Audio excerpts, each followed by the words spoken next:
So யாரோ ஒருத்தர் வந்து ஒருத்தவங்களுக்கு சுக்கிரதசை சுக்கிர புக்தி அப்படின்னு சொல்கிறாங்கன்னா அதுக்கு என்ன மீனிங் அப்படின்னா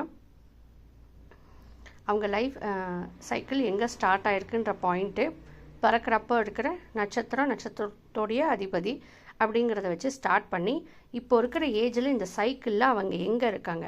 இப்போது எனக்கு சுக்கிரதசை சுக்கிர புக்தி ஸ்டார்ட் ஆகுது அப்படின்னா என்ன அர்த்தம்னா இப்போ வந்து இந்த 120 year old சைக்கிளில் நான் சுக்கிரனுடைய பீரியடில் இந்த ஃபஸ்ட்டு சைக்கிளில் ஸோ எப்போவுமே எந்த தசை ஸ்டார்டிங்கில் அந்த தசையோட புக்தி தான் நடக்கும்.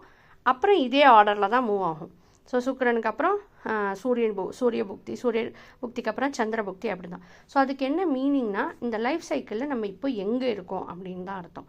ஸோ இப்போ இந்த லைஃப் சைக்கிளில் எனக்கு சுக்கிரதசை சுக்கிர புக்தி அப்படின்னா என்ன அர்த்தம்னா இந்த சுக்கிரனுடைய 20 year old பீரியடில் தான் நம்ம கரண்ட்லி இருக்கோம். கரண்ட் ஏஜில் நம்ம அந்த இடத்துல இருக்கோம். அண்ட் அந்த 20 year old பீரியடில் எந்த சப் பீரியடில் எத்தனை வருஷம் கடந்திருக்கோம், அதுக்கு என்ன பேர், அந்த புக்திக்கு என்ன பேர். இப்போது ஒரு வருஷம் மட்டும் கடந்திருந்தோன்னா அது வந்து சுக்கிர புக்தி. இன்னும் கொஞ்சம் கடந்திருந்தோன்னா அடுத்தது வந்து சுக்கிரதசையில் சந்திர புக்தி.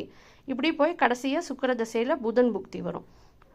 அதுக்கப்புறம் சூரிய தசை ஸ்டார்ட் ஆகிடும். ஸோ நம்ம வந்து இந்த 120 year old சைக்கிளில் கரண்ட்லி எங்கே இருக்கோம், இருக்கிற இடத்தோடைய பீரியடோடைய பேர் என்ன, யாரோடைய பீரியடு, அப்புறம் அதுக்குள்ளே 9 டிவைட் பண்ணதுனால யாரோடைய சப் பீரியட், அதான் அதோடைய மீனிங். ஸோ சுக்கிரதசை எனக்கு இப்போ சுக்கிரதசை சுக்கிர புக்தி அப்படின்னா என்ன மீனிங்னா இந்த சுக்கிரனுடைய பீரியடில் நம்ம லைஃப் இப்போ இருக்குது. அண்ட் அதில் இந்த 120 years இப்போ சுக்கிரதசையோட பீரியடு. ஸோ 20 yearsல எங்கே அப்படின்னா இப்போ சுக்கிர புக்தினா first few days, few years, few months. So எவ்வளோ இயர்ஸ் எவ்வளோ மந்த்ஸ்னால் இது எப்படி 26, 10, 7 டிசைடடோ அதே மாதிரி புக்தியோடைய டைமிங் எவ்வளோ வருஷம் எவ்வளோ மாதம் அதெல்லாமும் ப்ரீ டிசைடடு தான். இது சும்மா சந்திரனுக்கு என்ன ஸ்ப்ளிட் அப்னு நம்ம இங்கே எழுதியிருக்கோம்.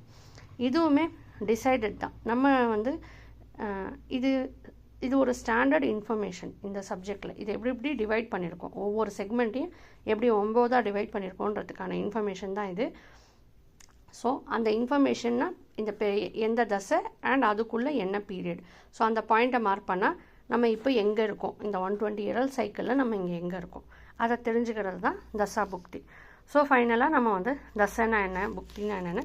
ஸோ புக்தி மோர் மேத்தமெட்டிக்கல் கேல்குலேஷன்.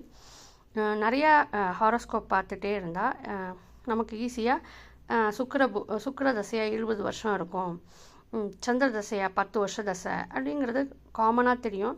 எல்லாருக்குமே இது எல்லாமே தெரிஞ்சிருக்குமானா அது கம்பல்சரி கிடையாது. ஃபெமிலரைஸ் ஆக தெரியும், மெமரைஸ் பண்ணுறதும் கம்பல்சரி கிடையாது. பட் இந்த தசை இந்த புக்தினா அதுக்கு என்ன மீனிங் அப்படிங்கிறது தெரிஞ்சுக்கிறதுக்கு தான் இந்த வீடியோ.